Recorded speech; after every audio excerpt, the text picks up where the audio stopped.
Dans un monde qui va de plus en plus vite, est-ce que notre corps s'est adapté à cette rapidité? Revenons quelques années en arrière pour ceux qui l'ont vécu dans les années 80.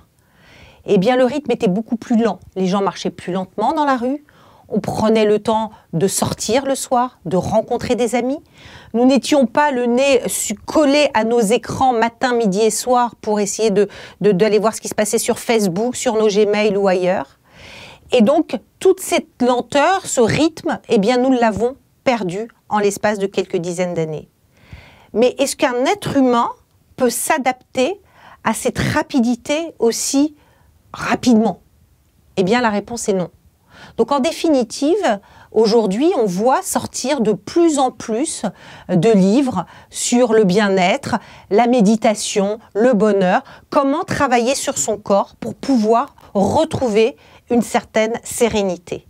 Eh bien, ce travail-là, quand on est chef d'entreprise, quand on est commercial et quand on a ce rythme continu toute l'année, eh bien, il faut véritablement réfléchir à ce qui est important pour vous et pour moi. Et pour ça, je vais vous donner les quelques secrets que j'ai mis en place depuis quelques années. Alors, une de mes très grosses pierres, c'est mon cours de yoga hebdomadaire. Et ça, jamais depuis 17 ans, j'ai raté un cours de yoga. Car à ce moment-là, sur le corps, sur le cerveau, va se passer un certain bien-être qui va me permettre derrière de pouvoir suivre ma semaine avec beaucoup de sérénité.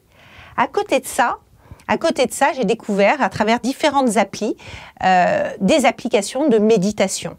Et là, pour 10 minutes par jour, donc qui peuvent se faire dans le métro, qui peuvent se faire dans un taxi ou avant de s'endormir ou juste en se levant, 10 minutes par jour. Et vous allez voir qu'il y a un certain nombre de problèmes que vous avez dans votre vie quotidienne qui, grâce à la méditation, vont rapidement partir.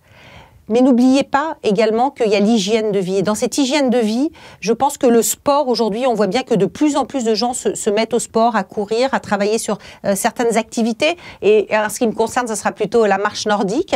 Eh bien, le sport est un élément essentiel également de notre vie. Et donc, il y a des vraies plages horaires qu'il faut, à un moment donné, bloquer dans son agenda.